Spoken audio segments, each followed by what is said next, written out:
Today is a special day for mothers. Amen? And alam ko po ang iba nating mga kapatiran, they have with their mothers. So today is Mother's Day.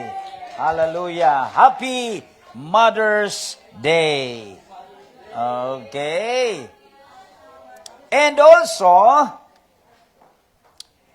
congratulations for the past encounter. Palapakan din natin yung mga delegates natin na successfully finished. No, ilan ba rito yung delegates sa Tokyo Light Church? Yan, no, ang dami nila. So, glory to God. You know, napakagandang opportunity po natin na i-follow up yung nakaraan nating encounter kasi, you know, we really needed to understand that yung bagong apoy, yung init na naranasan natin during that encounter, kinakailangan po itong manurture, no? Maalagaan. No?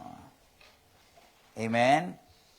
And you know, pagdating sa usaping pag-aalaga, sino ba ang pinakamahusay sa bagay na yan? Mga mothers. So, sa amin na lang sa bahay, ano ang pagkakapareho naming lahat? No? Ay, tumawa si EJ. Kasi mahusay mag-alaga si Pastora. Yan. Sagana sa pagkain. Amen. So, kaya nga today, I'm going to correlate this event or this celebration today with what should we know? Ano dapat maintindihan natin when it comes din sa pag-nurture ng ating mga kaluluwa? No, amen. Sabi mo sa katabi mo, you need to nurture your souls. Amen. Itong gawain ng pag-aalaga, hindi lang ito yung mga cell group leader, kundi you have a personal responsibility also. Yan, yung ililiwanagin natin. And we are going to learn no, dito sa atin po. Kaya nga una, i-correlate po natin ang ating, in fact, yung ating text today is talagang na-mention po ang mother. Okay, so mga momsis, sa lahat ng ating maging sa online natin, mga mommies, Happy Mother's Day. Kaya nga itong pinakapamagat ko, a motherly touch. Amen? So pasalamatan natin ang mga momsis na ito dahil your endless love and tender care have shaped who we are today. Amen? That's true, di ba? Yung nanay ko, I know kung pinapanood din nanay itong ating gawain na ito, so mahalaga pong maunawaan natin ang kahalagahan ng mga mommies. Kaya nga po, ang pamagat po ng message ko po sa araw na ito, go for more nurturing. Yan, hindi tayo nalalayo doon sa ating battle cry.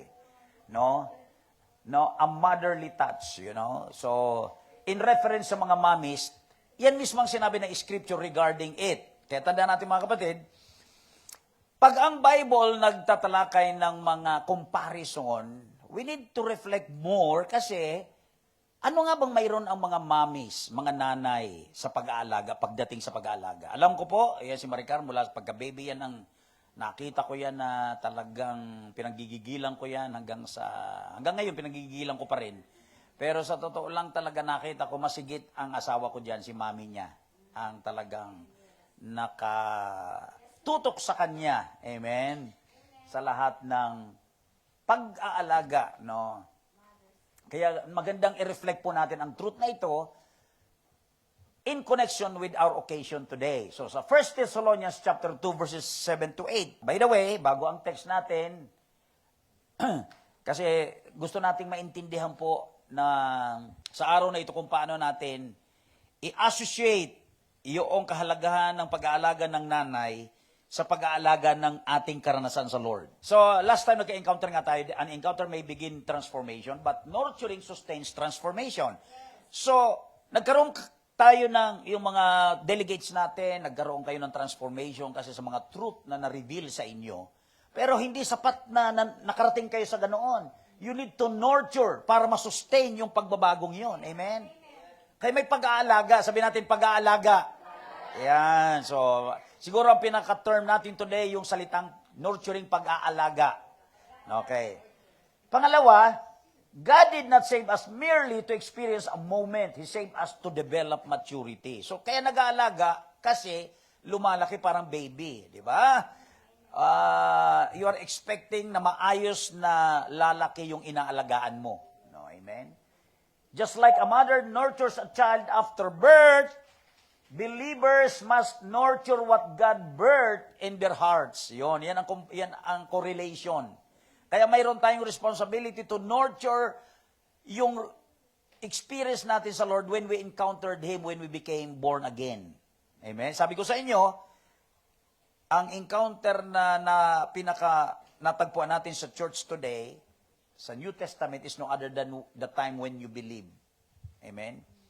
When you became born again. So, tanda natin, naisilang ka. Kaya kung tutusin po nga natin, mga kapatid, ang Holy Spirit, parang hinalin tulad sa nanay, di ba? Sabi ni John, he that is born of the Spirit, siya daw na pinanganak sa Espiritu ay Espiritu. So, sino lang ba nanganganak? Yung nanay, di ba? So, ang Espiritu, hinalin tulad sa nanay na nanganak ng Espiritu. Di ba? So, sa madaling salita, laging mention po ang significance ng nanganak. Yan. Yung nagsilang. So kaya nga, let us understand this truth from the scripture that we have today. So babasahin po natin ating text sa 1 Thessalonians.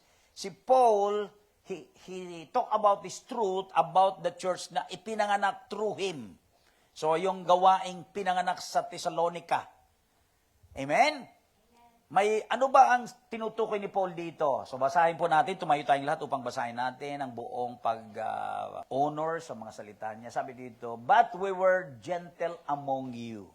According to Paul, when he is writing to the newly birthed church na ito sa Thessalonica, sabi niya, kami ay maingat sa inyo, like a nursing mother. Wow. Taking care of her own children. Ganyan ang picture ni Paul regarding sa mga bagong mananampalatayang pinanganak. No? Kasi bagong church itong tinayo niya sa Thessalonica. So being affectionately desirous of you. Sabi niya rito, kung kaya buong pagmamahal na pagpapahalaga sa inyo, we were ready to share with you. Handa kami na ibahagi sa iyo not only the gospel of God. So, hindi lamang daw yung mabuting balita ng Diyos, kundi ang aming mga sarili. So, ganyan po yung pag-alaga. Involve yung sarili mo. Amen? Hallelujah. Mayroong intentional act. Because you had become very dear to us. What a beautiful statement of Paul regarding sa mga mananampalataya sa Thessalonica, in which we are going to learn principle kung paano ba tunay na ninonurture natin ang ating mga buhay sa pagsunod sa Lord. Okay, so tayo lahat ay yumuko muna at manalangin. Dakilang Diyos, pagpalaan niyo po ang bawat isa sa pagbasa ng mga salitang ito. Gamitin niyo po itong makapangyarihan sa bawat kaluluwa ngayon. Hayaan mong kumain. Let everybody, Lord God, be nourished by this word today. And madakila kang patuloy at sa pamagitan ng katotohanan ito ng okasyon ng mga nanay, Panginoon, maintindihan po namin ang puso mo kung paano po ang spiritual naming buhay. Tunay nga itong inaaruga. In the name of Jesus, Lord, I pray. Amen and amen. Okay, you can be seated now. Palapakan po natin muli ang Panginoon. So nakita po natin, sabi ko nga sa inyo, napapanahon pong pag-uusapan natin kasi last week nagkaroon tayo. I think from Monday to Tuesday nagkaroon tayo ng encounter dito sa church. Palapakan natin uli si Lord sa matagumpay na encounter. No? At nakaranas po ang bawat isa ng mga nag-attend doon. Napakasaya, napakamatagumpay, mga nag-iyakan, may mga sumuko, may mga nagsisi talaga, mga nagsisi uli. Yan, kasi nagpatawad, amen, napagaling sa lahat ng areas ng buhay at na-renew ang kanilang commitment sa Lord. That's the result of encounter. Pero ang tanong mga kapatid, anong mangyayari na after the encounter? Yan ang delicate question. Kaya sabi ko nga sa inyo, amen, yung delegates pwedeng maging delicate. Yan, delikado. Kasi without understanding how are you going to possess continuously that experience with you? Di ba? Kasi the truth of the matter, when a baby may be born in one day, but maturity takes nurturing. Di ba? Ang paglago ng baby. Kaya nga, even the Bible, look at the Bible. Yung born again experience, the word born again, kapanganakan din ang pinag-uusapan. Spiritual nga lang ito. Amen? And also, the Bible talks about when you are born again first, you are like a baby in Christ. Oh, baby pala. No, hindi pinag-usapan ditong may edad ka na, nung na-born again ka. Pag bago kang na-born again, baby ka pa lang kay Lord. Kahit matanda ka na. Amen? At pagkatapos, sabi ng Bible, from baby to maturity. Mula sa gatas patungo sa karne. Yan, matured ka na, hindi ka pwedeng ngumata ng kahit pa wagyu yan, kung baby ka pa lang, na wala ka pang ngipin, you are young. Ganyan ang stage, mga kapatid, na pinipicture out sa atin ng scripture. Naintindihan nyo? So, dito, ganun din sa mga comparison nito sa Bible, mga kapatid, yung experience natin kay Lord, minsan on fire tayo because of the encounter, no? Nag-aapoy ka, pero kinakailangan manatiling nag-aapoy ka. No? Ano ang mga bagay na dapat nating maintindihan? You need to have a proper care of how you can maintain that fire on the Lord. Sino ang gustong lagi nag-aapoy sa Lord? Nag-aapoy lang hindi dahil may encounter? No, every day you need to have fire in your heart. Diba? May mga awitin pa nga tayong inaawit natin. You need to realize that is really what God wants from us. Gusto ni Lord laging on fire ka sa Kanya. Amen? Sabihin natin, nag-aapoy sa Kanya. No. Kaya nga, ang message natin today is very timely because we are going to talk about go for more nurturing. You have the responsibility to nurture it. Amen? At dito nakita ko po, para maintindihan natin ang pinag-uusapan natin, ang nurturing po, maraming aspeto ito. Una, you can nurture other believers. Kaya nga may mga disciplers tayo. Amen? Ako, bilang pastor, nag-nurture ako sa inyo through the scriptures. Amen? May mga cell group din ako. Amen? So, kaya maraming dapat nating maintindihan kung paano mag-alaga. No? Tandaan ninyo. At ang good news, kapag ka-Christian ka, kailangan mo, pag bago kang panganak, baby ka pa lang, whether you like it or not, you need to rely on someone who will nurture you. Kaya walang na-born again na umalis agad. Yung babyng pinanganak, hindi yan pagkatapos na ilabas ng nanay, tumakbo na yan palabas. Nakita natin ang care, nakita natin ang mga procedure dyan, di ba? Ang baby, walang kalam-alam, innocent pa nga di ba? Ganon din sa Christian life. Kaya nga, the church has a design to nurture that new believer in the Lord through the system that we are having. Di ba? Mayroon dito tayong ginagawang ganyan sa church. Kaya baka nagtataka kayo, ano ba naman ang light church? Ang daming mga pasikot-sikot, may mga consolidation. Sino ba ang doon? Sino na nakapagtapos ng consolidation? Yan, 'di ba? Bago kayo nag-encounter, 'di ba? Nasa process lahat kasi ganyan talaga ang katayuan natin. We need to be taken care of. We need to be nurtured as a believer. In fact, kung ang bagong panganak na mahalagang inaalagaan, kahit lumalaki ka na nagmamature ka, kailangan pa rin may nag-aalaga sa iyo. Ayan. Ito ang topic natin talaga ngayon, alagaan. Kasi nanay na araw tagapag-alaga. Si Pastora, alagang-alaga kami. Lalo na ako. Diba? At minsan, maingay mag-alaga. Yan. Diba? Kailangan natin yun, no? So, minsan naingayan din siguro kayo kung mayroon nagpapaalala sa inyong paglakad. No? Di ba kaya gusto ko maintindihan natin ang puso ng nag-aalaga? Kasi minsan, at one time, nag-aalaga rin kayo. Sino ba rito nakapag-alaga na ng bata? Palagay ko, lahat naman nakaranas, di ba? Lalo ng mga nanay. Amen? Kaya nga sa inyo, hinahandog ang araw na ito. Napilitan akong maghanap ng mensahe dahil sa araw na ito para sa inyo. Amen. Hindi na, I like it, no? Because, the Bible has all the resources that we can need to understand this life. Amen. Kaya nga, habang kanino pa pinapaikot ang kamerang yan, ipagpatuloy natin ang ating pag-uusap. Amen? So may tatlong bagay tayong matututunan sa prinsipyong ito na inirelay sa atin ni Paul. No? Kaya ulitin ko, ang pag-aalaga, lahat ito, dapat maunawaan nating lahat bilang Kristiyano. Kasi bukod sa may nag-aalaga sa iyo, ikaw din mismo, may responsibility kang alagaan mo ang sarili mo. Lalo na kung matagal ka na sa Lord. So, let us examine our scripture today. So, si Paul, he is talking about this thing that I'm trying to emphasize to you about nurturing, about taking care of.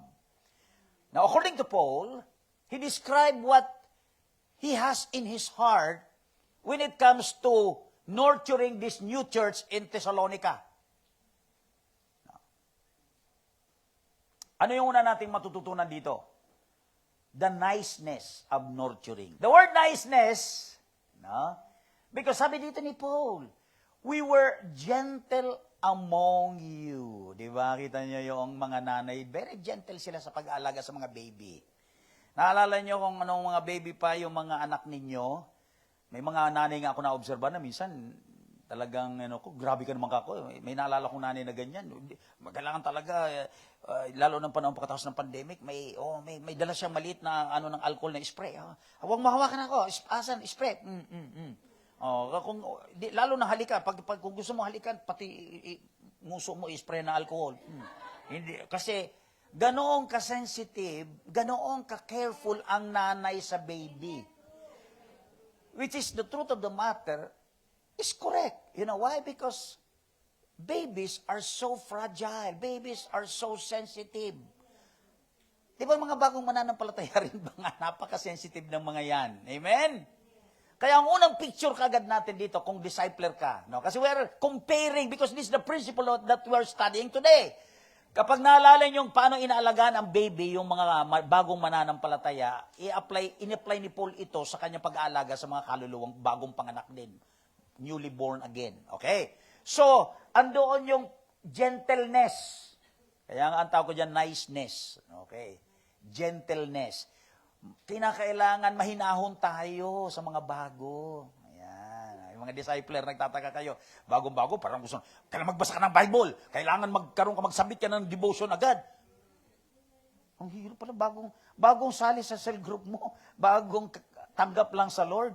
Sabi niya tuloy, teka yata, itong nasalihan ko yata ito. Di ba? We do not understand how to take care. So we need to understand right now because this is the principle that God is talking to us right now. Amen? Sa mga bago, understandable na tayo magpaubaya. Sa mga bago, kapag medyo nag-aasal na hindi maganda, mga baby, di ba ang baby kapag umiyak, gusto niya umiyak, anytime iiyak siya, wala siyang pakialam. Kayo ba no, nakaranas ba kayo na, kaya gigil nga kayo, pero iniingatan ninyong saktan, kasi anong alam ng batang yan? Di ba? Pagka biglang iiyak na lang, walang kaabog-abog, biglang iiyak na lang, di ba? Ngayon, ganun din po ang mga bagong baby sa Panginoon. May ganoong katayuan. Kaya nga, kung ikaw sa sarili mo rin, for you to understand kapag bago ka kay Lord, you need to what? Yung maging nice ka sa sarili mo. Baka, halimbawa, katulad niya, katapos mo lang na-encounter, tapos pag uwi mo parang na-bad trip ka kaagad. Sabi mo, para yatang walang nangyari sa akin sa encounter. Ano ba? Para yatang, samantalang ako yata ang pinakamalakas umatungal sa kaiiyak sa encounter. Di ba? Be nice to yourself. You're still new. Amen? Kaya nga, lalo kang kumapit kapag nakikita mo na mahina ka, yang ka pa rin, parang akala mo di nagbago, walang nangyari sa iyo sa encounter, dapat lumapit ka lalo. Ito yung principle. Kaya nga, iisa-isahin ko itong hihimayin sa inyo para alam nyo ang step. Kaya inulit ko, bukod sa mga nag-aalaga ng mga kaluluwa, may mga bago o luma, at isa sarili mismo natin, aalagaan din natin ang ating mga kaluluwa rin mismo. Dahil alam na natin, Kaya kung bago ka palang mananampalataya, first step, be nice to yourself. Don't condemn yourself. Hindi hata ako totoong na born again kasi ito na naman ako. Diba?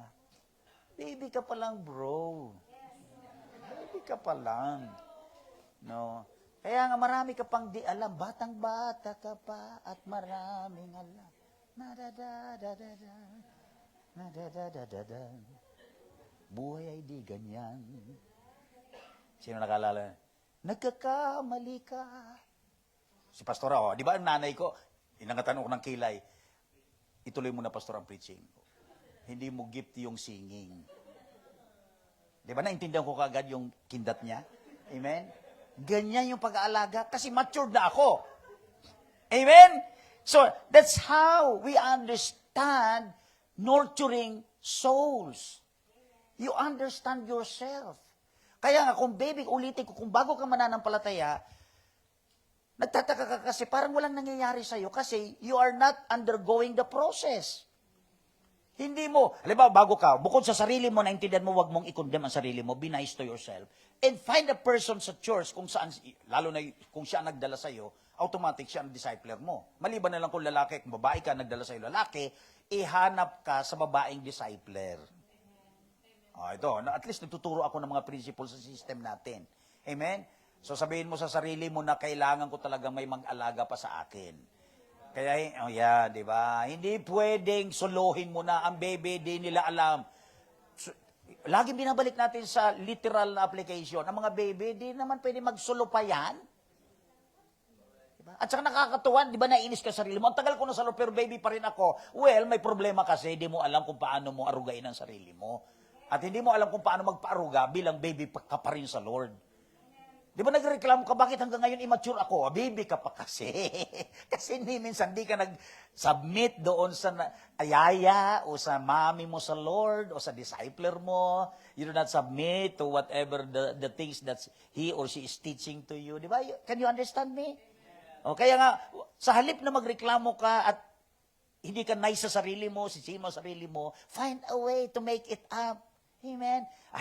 Walang problema kung matagal ka na nakakilala sa Lord. Ngayon ka pala talaga magsasubmit ng maayos sa mag-aalaga sa iyo. That's fine. As long as you really understand. Because this is what the Bible says. There is someone, be gentle, not, kaya kayo mga tagapag-alaga naman, huwag kayo mainis ito. Ang tagal ko ng alaga nitong disciple kong ito. Paulit-ulit na lang siya. Sabi mo pa, parang baby. Baby pa nga. Di ba ang baby paulit-ulit? Baby nga. Ano ka? Alam mo pala eh. Di ba? Tapos, huwag mo ikumpara sa lahat mo. Ang iba naman kasi, masubmissive agad. So, lumalago agad. So, lumalago na sila, nag-mature. So, dapat maging creative tayo sa approach. We need to learn and understand that just like, because this is what the Lord is revealing to us. He is comparing our spiritual journey from being newly born again, baby, and to maturity. Do you understand me? Kaya you can now assess yourself right now as you are listening to this message. Hello, am I still a baby? Yes, yes. You find your yaya or a mother in the Lord. Amen. Ang dami dito mami sa atin. Mga magagaling mag-alaga yan. Yes, Sister Mary, ang galing mag-alaga niya. Di ba? Ang dami kong, glory to God. Diba? Amen? Napabuntong hininga tuloy ako. Because that's the fact. Kaya nga yung mga mamsis natin, congratulations nadala kayo ng mga anak ninyo. So lumilitaw kayo kasi sa spiritually speaking, although yung mga anak ninyo, kayo ang nanganak, kayo naman ang ipinanganak sa pamagitan ng inyong anak.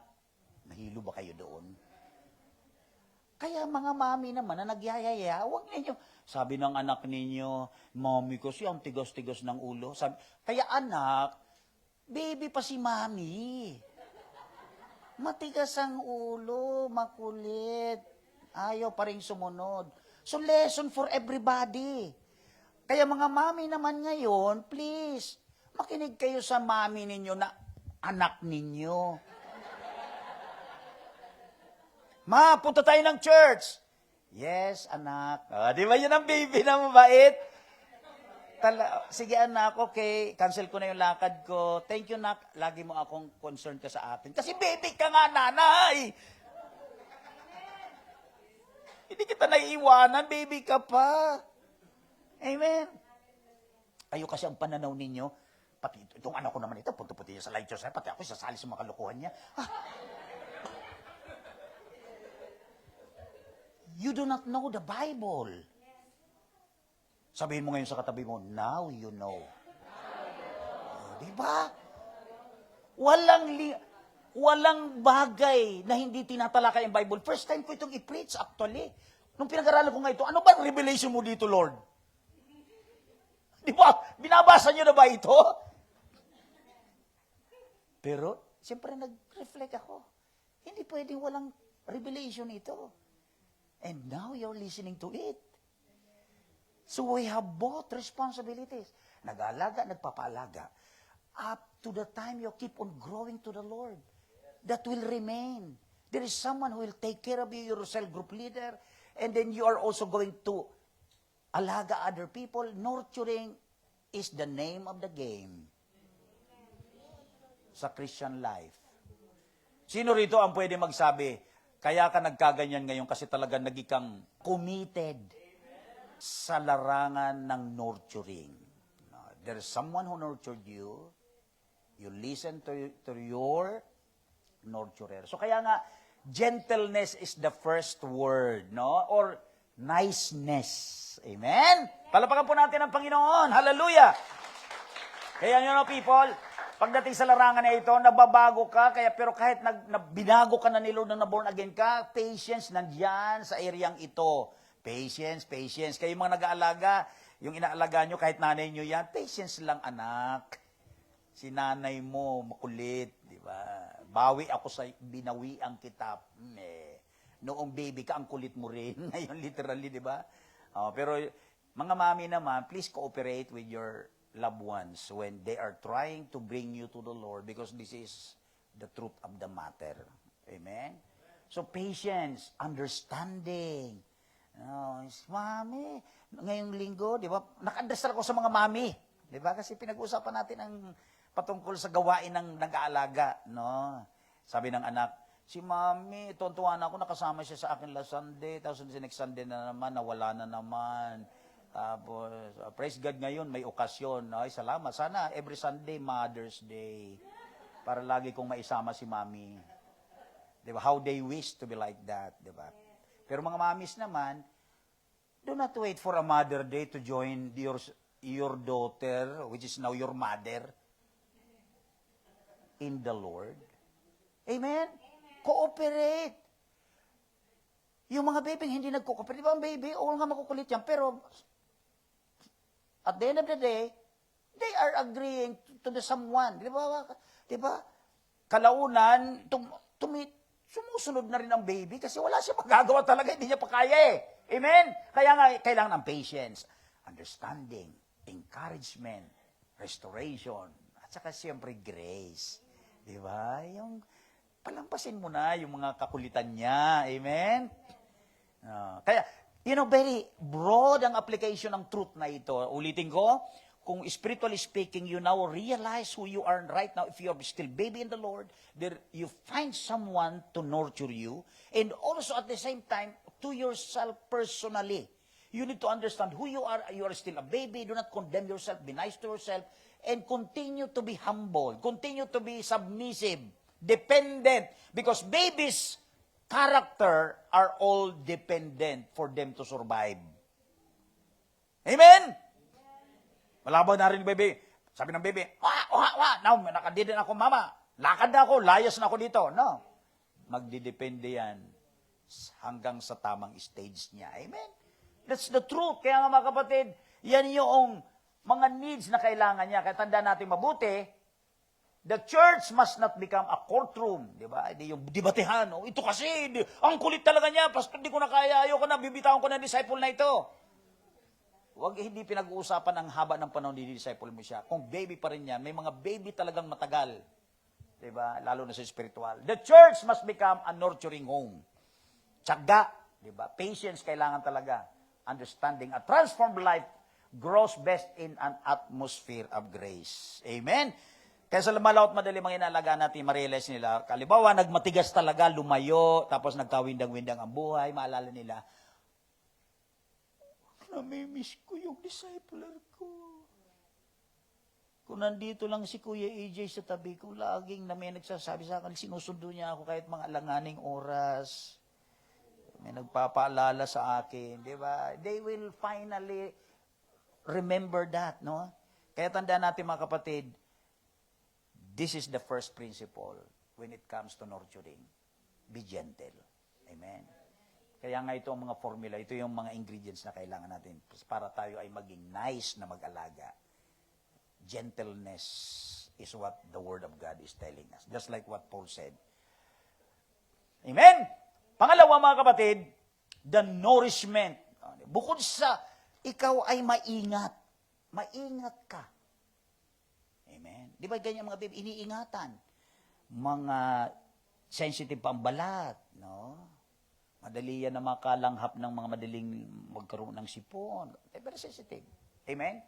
Pangalawang pangangailangan sa pag-aalaga, yung nourishment. Di ba? Sabi dito sa Bible, sa ating text, like, talagang hinalintulad again. Remember, si Paul, sinusulatan niya rito, mga believers. Hindi talaga dito sinusulatan niya ng mga literal na mga baby. Pero ang implications, comparing to a mother who is taking care, who is nourishing his or her child. No? Sabi kasi dito, like a nursing mother taking care of her own children. Alam niyo pag sinabing nursing mother, kumbaga sa nagpapadede. Di ba? Yan ang term ng nursing mother. Di ba? Pag baby, pinapadede pa yan.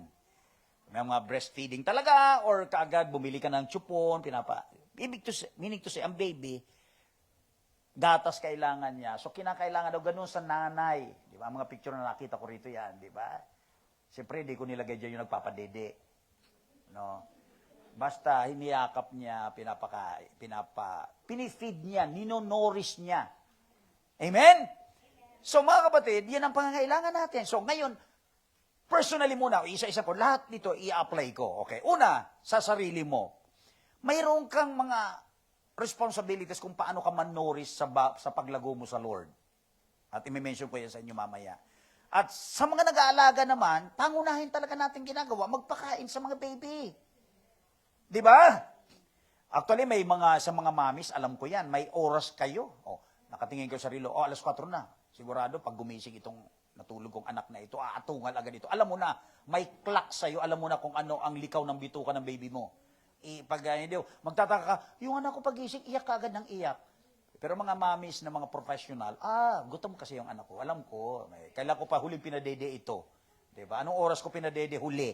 Diba? You understand all those things in bringing up your children. Kasi sabi dito, again, sa pag-aalaga ng mga spiritual na mga baby, tandaan nyo mabuti, may full understanding ka sa mga needs nila. Ang basic need talaga sa baby, walang ginawa niyan kundi matulog at dumede. Amen! Kaya nga, dapat alam mo na. Amen? Sabi mo sa katabi mo, alam mo na. Ayan. Amen! Kaya sa pag-aalaga, tiyagaan nyo lang patuloy mga kapatid, no? Na bukod sa iniingatan nyo sila, inuunawan nyo sila, yun ang pag-iingat ninyo na hindi sila ma-offend, hindi sila hindi yung parang hanapan mo kaagad, nakatatlong araw ka na matapos ang encounter, parang hindi ka nagbago. Parang kinakausap mo yung baby na, sabi ng baby, wala, they do not understand, di ba? So you need to know that. No. Kaya alam mo na ngayon ang second step. Feed them, nourish them. Paano nino-nourish ba ang mga kaluluwa? Ito na, para hindi na tayo ligoy-ligoy pa. Thank you, Mami. Yan. Kinakailangan, di ba, personally, sa mga nag-aalaga, sa sarili mo mismo, kung ikaw ay lumalago pa lang kay Lord, ano yung mga dapat namin, paano na-feed ang kaluluwa? The Word. Word of God. Basic. Amen? Yan, pinapalaki yung mga mga young, mga spiritual babies, kinakailangan ang Word of God. Sabi ng Bible, yan ang pagkain spiritual. No, Matthew 4:4, amen. Prayer. Tinuturuan nyo na silang mag-pray, amen.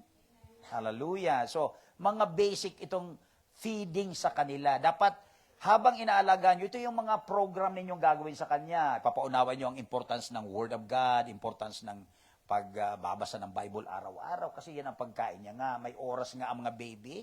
So, ganun din sa mga bagong babying mananampalataya, may need sila ng Word of God para sila tuluyang lumago. Tapos prayer, tuturuan nyo na sila. Pwede kayong maungunahan muna. Lagi nyo siya, pag opening pa lang ng pag-aalaga mo, nag-pray ka na. Tapos pwede mo siya mismong hayaan na pagkat ilang araw. Yung prayer na. Kasi it's also part of feeding the Spirit, yung mga panalangin, yun. So, hikayatin nyo siya, kasama nyo lagi sa church, no? Diba? Worship, diba? Kasi we worship together, amen? Kaya nagtataka kayo mga inaalagaan ng mga anak ninyong mga mamis, paalala ko ngayon ito, pag ngayon nyo ma-realize sa message natin, bakit yung mga anak ninyo gusto kayong isama tuwing linggo, kasi ito yung way kung paano kayo manunuri sa inyong spiritual growth din. Amen? Huwag ninyong pabayaan yung concern sa inyo ng mga anak ninyong nanay nyo na ngayon sa Lord. Amen? Worship, tapos discipleship, involved na kayo sa mga cell, discipleship. Di ba ganyan? Sino nakaranas ng ganyang step dito sa Light Church? Di ba? Na-realize nyo na ngayon. Kaya pala ako nakaranas ng mga ganyan. And of course, tuturuan kayong paano sumunod, di ba? Kasi, di ba, nagsisimula ang training sa mga baby pa lang, mga bata pa lang. Train a child where they should go so that when they grow old, they shall not depart from it. Sabi ng Proverbs. Amen? So, mahalagang maintindihan natin ang pagnonori sa kanila. Spiritually speaking, ito ang mga dapat nating tandaan, mga kapatid. Tandaan po natin, a powerful encounter cannot replace daily devotion. Kaya nga tandaan niyo after ng encounter, kung hindi niyo alam kung paano ma-feed ang inyong mga kaluluwa, baka unti-unti yung apoy ninyong naranasan noong nakaraang Tuesday and Wednesday, Monday and Tuesday, amen? Unti-unti nang humuhupa yung apoy. Dati naglalagablab. Tapos, umunti-unti na. Tapos, naging baga na lang. Tapos, unti-unti na, nawawala na yung baga. Nahiwalay pa. Kasi hindi nagpapaalaga. Yung baga, bigla na lang na umusok na lang. Anong resulta? Uling. Ngayon, uling ka na lang. Diba? Sino gusto maging mga uling? Diba? Hindi, pastor. Gusto ko nagbabaga ako. O, yun. O, magpaalaga ka. Amen? Hallelujah! I-avail mo ang sarili mo, magpasar. Sa totoo lang, mga kapatid, dapat pa nga, gyakuni. Tama ba yung nihongo? Adayo budas ka. Yung mga nag-aalaga, papasalamatan ninyo, hindi yung kayong inaalaga para kayo papaimportante. Itong disciple kong ito, kailangan ko talaga ito, pahabulin ko ng pahabulin sa akin talaga ito. Kailangan, lagi niya akong tinatawagan, lagi niya akong tinitext. Kung hindi, di na ako pupunta sa kanya.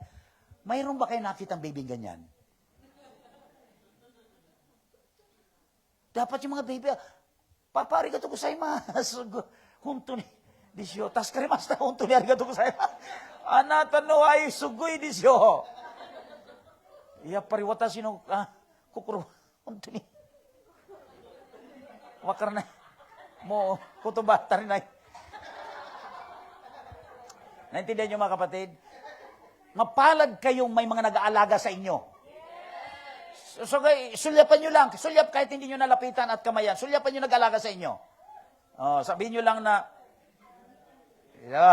Amen! Salamat may nag-aalaga sa inyo. Kaya dapat araw-araw, inaalala nyo yan sa prayer. Tinitreasure nyo yung ginagawa nila sa inyo. Kung wala sila, di kayo lalago, hindi kayo lalaki. Malnourished kayo. Amen? Kaya mga kapatid, dapat tinitreasure natin yung mga nagdi-disciple, yung mga nagtuturo. Diba? Amen? Alam ko, minsan hindi nyo mapigilan yan pag may mga occasion. Diba, nag-birthday yung nagdi-disciple sa inyo. Ay, talagang hindi kayo kung paano ninyo. Ang iba, tinitreat nyo pa sa lobster. Ang iba, kasi, para may mga true to life experience yata naaalala ko. Ang iba, binibili ng sapatos. Diba? Amen? Di ba? Alam ko yan eh. Yung mga kaya hindi nakakapagod sa totoo lang, you are doing what the Lord mandates you to do, and at the same time you're blessing people because it's a big different way. It's a big different thing to take care of souls. Amen. Kung physically nga, pinapalaga natin na tayo, maayos lalaki yung mga physical babies, pinag-uusapan dito mga kapatid, for eternity because pinapalaki mo yung mga espiritu, mga kaluluwang yan hanggang sa muling pagdating ni Lord. Amen? Kaya ngayon alam nyo na siguro, huwag ninyong tatakasan mga nag-aalaga sa inyo. Ha? Huwag niyong pahirapan. Kasi nakatulong sa inyo yan. Mayroon din kayong pananagutan na bahagi din na pag-alaga nyo sarili, magpaalaga kayo dahil inaalagaan nyo rin ang sarili ninyo. Alam ninyo ang kailangan ninyo. That's the point of what we're talking about. We need to be nourished. Pakainin, tustusan. Amen. Abutin yung ano ang mga kailangan natin, ano ang mga dapat pang maintindihan natin. Ganyan. Kasi ang dami pa nating di alam kung mga baby pa lang tayo sa Lord. Amen? What God starts supernaturally must still be sustained spiritually. Diba yung na-born again ka, supernatural yon. Pero, kinakailangan masustain talaga yon. Sayang yung born again experience mo. Kapag tinanong ka, na-born again ka ba? Paano ba ipaliwanag? Di mo tuloy masagot kung na-born again ka. Di ba? Ewan ko kung born again ang tawag doon. Tumanggap ako sa Lord, napunta ako sa Life Church, na-born again ako. Tapos, yun na. Born again na siguro ako. Ang tanong, mula ba sa nung ipinanganak ka espiritual, may nag-alaga ba sa kaluluwa mo hanggang sa lumalago ka? May ganun ba? Kaya you doubt. You doubt even your salvation because you do not know kung saan ka na dinala ng iyong experience na yan. Kaya minsan nagtataka kapag dating ng mga araw, born again na ba? Tandaan nyo, hindi kumot nagpupunta kayo ng Light Church, born again na kayo. O totoo na kayo. Amen? Hanggat hindi kayo nagpapa-undergo ng process, spiritual process of growing up, you can never be real. And even you question yourself someday probably. Why you are like that? Why you are not changing? Because you are not undergoing the process of how you are supposed to grow from being a baby Christian to a mature Christian. Amen? Palapakan po natin ang Panginoon. Hallelujah. Nakita ninyo? Kaya bida ngayon ang mga mamis. Amen. Happy Mother's Day. Amen. Naintindihan namin, mami, ang concern niyo talaga. Kaya si nanay, naalala ko yan talaga. Di ko, siyempre wala. Nasa Pilipinas ang nanay ko, pero hindi matawaran. Kaya nga, pag nagkikita kami nanay ko, ini-express ko lang niya, yakap ko ng maigpit, liniligang ko hanggang di na makahinga. Dahil, nanay. Di ba? Si nanay pala tawa yan. Nasasakal na ako, anak. Nanggigigil ako sa nanay ko. Kasi I remembered how she took care of us. Lalo't naalala ko. Kasi ano ko rin ito pag-alala. Siyempre, pag-alala sa mga nanay. Lahat tayo dito may experience na may sa mga nanay. Lahat tayo tao, kaya may nanay tayo. Amen? Bilang tao, lahat tayo. Amen? Hindi lang ito sa mga nanay talaga literally, kayo mismo nag-aalaga, kundi sa mga nag-aalaga rin sa atin. Now we understand kung paano talaga tayo naging ganito. Diba? Ang mga narating natin sa buhay na ito bilang tao, malaking kinalaman yung nag-alaga sa atin nung baby pa lang tayo. Amen? Nakuha nyo? Ako napansin ko yan, ito. Application, practical. Yung mga bata talagang masunurin mula pa nung mga baby at saka lumaki sila. Nakita ko yan sa mga pamilya. Siguro naka-observe kayo ng ganyan. Nakapagtapos, lahat naging mga professional, kasi naging tama yung proseso. Pero yung mga bata pa lang, nagrebelde na, lumayas na sa bahay, parang prodigal son. Diba? Ano nangyari? Bihira lang makatsamba na maayos yung buhay. Di ko naman nila lahat. Pero okay lang siguro kung dahil nga along the way, natagpuan mo si Lord, kaya naayos ka. Pero kung hindi mo natagpuan si Lord, wala ka na. Ganyan, di ba? Napasin nyo ba yan? This is a truth. Di ba? Kalimitan yung mga matitinong mga anak na palaki ng maayos, Dahil matino naman talaga ang mga magulang. Maliban din, may exception to the rule. May mga magulang naman talagang medyo walang hiya. No? Pero hindi. Generally speaking, walang magulang na masama. Diba? Amen? Kaya we will honor them. Diba? Sa Ten Commandments, isa yan sa Ten Commandments. Honor your mother and mother. Kasi araw nyo lang ito. Mga mother lahat. Honor your mother and father. Pag Father's Day, Pastora, honor your father and father. Amen. Palapakan natin si Lord. Hallelujah. May sequel ito pag Father's Day. Magtuturo ako sa inyo ng principle sa Bible about fathers. Amen. Dito nanay pa lang ito. Kaya nga ang usapin dito, alagaan ito. Diba? Alagaan ito, ha? Nurturing is the name of the game. Amen? There is no Christian who is ever going to grow and become productive and useful in the Lord unless he or she was nurtured properly from the very start. Period. Amen? Hallelujah. Kaya mga kapatid, pangatlo na tayo para magkumain na tayo sa ating pagdiriwang na ito. Amen. Pangatlo. Ano yung pangatlong principle na tinuro sa atin ni Paul regarding sa pag-aalaga? Referring to the mommy. Sabi dito, sabi niya, si Pablo rito, although lalaki siya, pero he is describing himself as a mother. Diba? When he mentioned that in verse 7, diba? Like a nursing mother taking care of her own children. Ganyan yung parating niya sa mga alaga niyang kaluluwa sa Thessalonica. Ito pa ang sabi niya. Kung kayaan niya sa verse 8, being affectionately desirous of you. Ganon, di ba? Walang nanay na hindi niya talaga mahal yung baby niya. Ako nga, pag nakakita ko ng baby, gusto kong ngat-ngatin dahil love na love. Itong baby ito, magpasok pa lang kanina, yung anak ng mag-asawang ito. Sabi ko, appear kagad. Tapos, fist bump. Bless. Kiss. Ginanong ko. Ang baby talaga, wala kang itatangging baby. Kahit nga yung baby hindi pa pinaliguan, amoy gatas pa rin, ang sarap pa rin amoyhin. Ano ka ba? Sino ba ang ayaw sa baby? Bakit hindi nyo maalagaan yung mga baby believers? Patay na naman tayo. Tuwan-tuwa kayo. Si pastor, ang style ni pastor, tapos bigla kang atakihin. Yun naman na inaalagaan ninyo, pag nakita mo palang parang ang baho naman itong ano ito. Walang mabahong baby. Amen. You look at the picture. Yung mga mami, may naalala ba kayong minsan na kahit, di ba ako, si Maricar din, talaga nung baby talaga ito. Nako, mas gusto ko nga ito, hindi pa naliligo. Pag papaligoan niya ng mami niya, papaligoan ko na yung si Maricar, baby, wait muna. Tawag ko, sisingutin ko muna yung kilikili. Because I love her so much.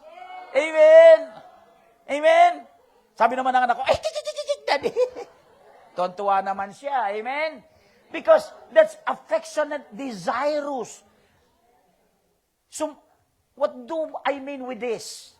You need to make your heart close to the person you are nurturing. You love.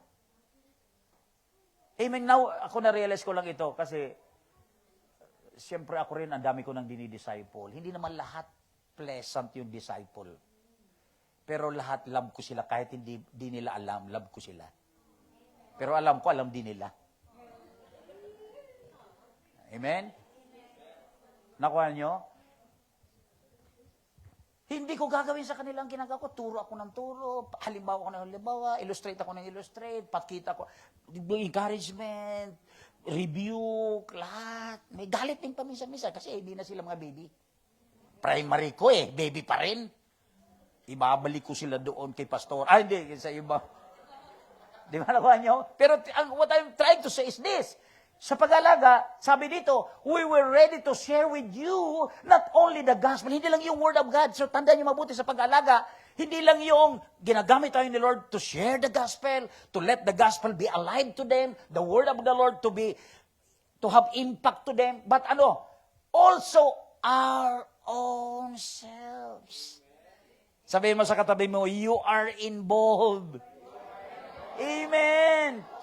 Kaya nga tawag ko dito, the nearness. Proximity. Malapit ka talaga sa Kanya. Kaya minsan nagtataga ka, bakit ang disciple ko parang hindi ko makita ang breakthrough? Baka di ko pa natatry. Ang iba nakita ko dito, minsan nilalabas mo pa yan, nabibilyar-bilyar kayo, kain kayo sa labas. Di ba may tawag dyan? May tawag tayo dyan, Playground sa amin. Yung intentional discipleship. Amen? So, because, sabi ni Paul, kaya tama pala yung ginagawa ng mga discipler. Amen? Ini-involve talaga ang sarili sa pag-aalaga. Tingnan yung mga nanay na naghanap kagad ng yaya. Ang mga bata malayo sa kanila. Paglaki yung mga bata, bakit yung anak ko parang mas pa yung yaya? O, sasisisihin mo ngayon, samantalang nung ikaw may chance sa mag-alaga, hindi pinalaga mo sa iba. Ble. Mamis.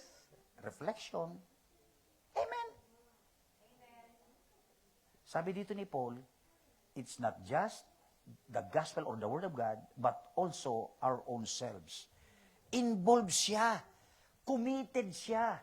Kaya mga kapatid, di ba, sa mga inaalagaan, maging mapalad kayo, proud kayo because ito ang tinuturo ng Scripture. Kaya ganyan na lang kakulit sa inyo mga discipler ninyo. Bakit? Ganyan kasi ang katotohanan kung paano talaga ito. Nakita ko kung paano mga effective mga discipler, may ganitong katangian talaga. Yung very personally involved. Pagka nakita niya may problema yung disciple niya, sabi niya, yung anak ko pinainak niya, akala ko may problema yung anak ko, may problema pala yung disciple niya. Kabata pala nitong anak ko. Oh. Yung nangyayang may problema. Yung disciple pala may problema. Ang ganda. Kaya sabi ko na, I'm so proud of you. I'm so proud of you. Amen? Palapakan po natin ang Panginoon. So, involved ka emotionally. Involved ka personally. Kailan nangyayari yon? Sa proseso ng pag-aalaga. Naintindihan niyo mga kapatid? No. Kailan ba huling iniyakan mo yung disciple mo? Dalawang klase ang iyak. Iniyakan mo dahil niloko ka. Yung iniiwan ka. Yung iniyakan mo dahil nakita mo yung kalagayan niya, di ba? Minsan sa akin, mga disciple, pastor, talaga, hirap na hirap ako sa mga disciple ko. Okay lang yan, kako, sige lang, kasi hintayin mong umiyak ka muna sa kanila. Mga nakita kong mga iniyakan nilang disciple nila, at the end of the day, yung disciple na yan, kahit paano yan, paglalaban ka na yan. Ay, yung minsan nagkaroon problema siya, pinuntahan mo, dinamayan mo, nearness. Nagkasakit, pinuntahan mo sa ospital, pinagpray mo, binantayan mo, kasi mas binantayan mo pa kaysa tunay nila mga magulang. Ay, nakakita ko yan dito sa Light Church, sa mga nagdi-disciple na ganyan. Kaya yung mga mamis, safe ang mga anak nyo dito sa Light Church. Nakita niyan. Mga anak ninyo, parang anak ko lahat yan. No. Pag nagpunta yan sa bahay, wala, kahit sino sa mga kapatiran dito, alam niyo yan. Punta kayo sa bahay, anong pagkain niya, kainin ninyo, bahala kayo, huwag na kayong magpaalam, buksan niyo yung refrigerator, kung may laman niya, kung walang laman, lagyan niyo. Hindi ko naman sinasabi yan. Laging may laman ang rep sa bahay. Tanong mo si Mekmek. Diba? Amen. Parang anak ko na yan. Kamukha na nga ni Baby Joe eh. Amen. So, ganun po ang pag-aalaga. You need to be very personally involved. Nearness. Our own self, sabi ni Paul. Kita niyo ang mystery ng word. Kita niyo ang revelation. Amen? Kailan ba huli natin nagawa yan sa mga inaalagaan natin? At sa mga nagawa natin yan, sino na sila ngayon? You can examine. Ngayon, pastor, yung iniyakan ko yan na disciple ko, wow, grabe, ginagamit na ngayon ni Lord. Lahat din, sumasayaw, nagdadrum, nagano. Amen. Sino kaya yun? Dinamayan, pilit tinakasan, hinabol. At nung mahabol, hinawakan, kinabig, sinabihan, mahal na mahal kita sa Panginoon. Nag-iyakan, sinampal. Di, wala yun. Dinagdag ko lang. Ng pagmamahal. Alam niyo mga kapatid, it's really hard to express how much I want to explain this to you. But I know that I know that you know, kung paano talaga nakukuha ang damdamin ng isang inaalagaan. Kaya mapansin ninyo, higit pa sa mga tunay niyong mahal sa buhay, pag-involved talaga kayo sa pag-aalaga. Yan ang aral sa atin. Amen? Kaya napakaganda. Palapakan natin si Lord sa temang ito. Amen? Imagine niyo dahil sa nanay, ang dami nating natutunan. Kaya nanay, salamat po. Salamat po sa inyo. Kaya tandaan ninyo mabuti mga kapatid, no? Yung paano na growth happens through what? Again, paano ka nagiging near? Connection mo sa Kanya, yung discipleship talaga, accountability.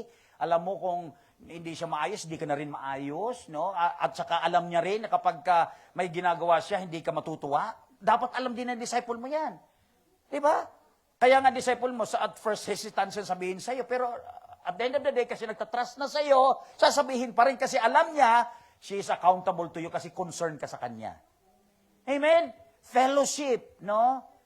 Kung ano-ano, alam mo dito sa atin sa Light Church, ang dami. Di ba mga youth, ang dami nyo nga pag may mga red calendar yan, alam ko, nagpasel-pasel pa kayo sa mga, kung saan, di ba? Mga playground, mentoring, ang dami natin ginagawa kung paano natin ini-involve ang mga sarili natin sa mga inaalagaan. Amen? Katandaan natin, nurturing requires relationship. Amen? Di ba? Alam natin yan. Kaya nga, ang hirap, no, ngayon ko nga na-realize, sabi ko nga sa asawa kanina nung lumalabas kami, kasi nauna itong anak ko, sabi ko, babe, naalala ko si Maricar, tama lang pala talaga nung baby pa lang, sinamantala ko na talaga na, no, talagang pag may moment ako, talagang lagi singot ako sa kanya. Kasi ang bilis lumaki. Kahit ngayon, sinisingot ko pa rin siya. Ganon, lalo nung baby, sino nakakita nung baby? Si Maricar. Ayan, si sister, yes, nakita mo kung paano ang baby, grabe. Oh, 'di ba? Naintindihan niyo kung paano talaga arugain ang mga baby hanggang sa lumaki. Ngayon, nakita niyo 'di ba? Ano na siya, worship leader, relationship talaga napakalaga. People cannot grow in isolation. Kaya alam niyo sa pag-aalaga, sabi ko nga lagi, I challenge you, disciple at saka discipler. No? Sabi nga, it takes two to tango. Gustong-gusto kang alagaan ng mga discipler ninyo. Pero iniiwas mo ang sarili mo naman. Tumatakas ka. Akala mo panalo ka? Hindi, talo ka. Kasi binigyan ka ni Lord ng moment, hindi mo ginamit. This is the moment. This is the moment. Di ba may kantang ganon? No. Ang ginawa mo, takas ka dito, takas ka doon. You wasted the moment. Amen? Tandaan natin mga kapatid. Kaya nga, dito sa ating pinag-usapan, an encounter can ignite you but spiritual family sustains you. Walang iba, no? Sa mga nakatapos ng encounter. Kaya ito, double way yung aking reflection dito sa inyo. Kasi ganito kahalaga yung maalagaan kayo. This is not the season to go backward, this is the season to grow deeper. Ang paglago, paglalim. Amen? Tandaan natin mabuti, go for more nurturing, go for more maturity, go for more consistency, go for more intimacy with God. Let's all stand up at this moment. Hallelujah. Thank you so much. Glory to your name, O Father God in heaven. Thank you so much, O God, for this day. Di namin nakalain, Panginoon, na maging ang mga occasion ng katulad nito, may malaki palang prinsipyo nito sa iyong salita. It's really a big thing, Lord, to learn and understand why as believers, Lord God, we need to know that there is someone who is going to nurture us. It is a must, Lord. Kailangan po magpaalaga kami. At alam din namin sa aming sarili kung paano sa paglago namin, i-involve ang aming sarili. Because may ginagamit ka para alagaan kami. At ang church na kung saan mo kami dinila, pinakamalaking tool mo yan, Panginoon, para patuloy kaming mag-mature sa iyo, Panginoon. Kaya salamat, O God, sa Light Church Ministry. Salamat sa aming mga disciplers. Hallelujah. At tunay, Panginoon, kalooban mo na tamang process yung paglago namin sa espiritual. Yung understanding na may need kaming alagaan. Lord, thank you, minulat mo kami. And at the same time, we ask for forgiveness, Lord, kasi ang tigas namin sometimes, di namin alam na ganito pala.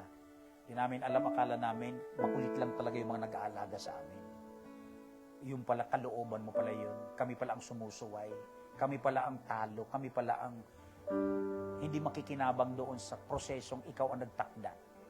Salamat sa buhay ni Pablo, Panginoon, na maging sa ganitong revelation na when he wrote this letter, when he wrote this verse, oh God, referring to his newly birthed church in Thessalonica, you were able, oh God, to use this analogy, the mommy, the mother who is taking care of their children.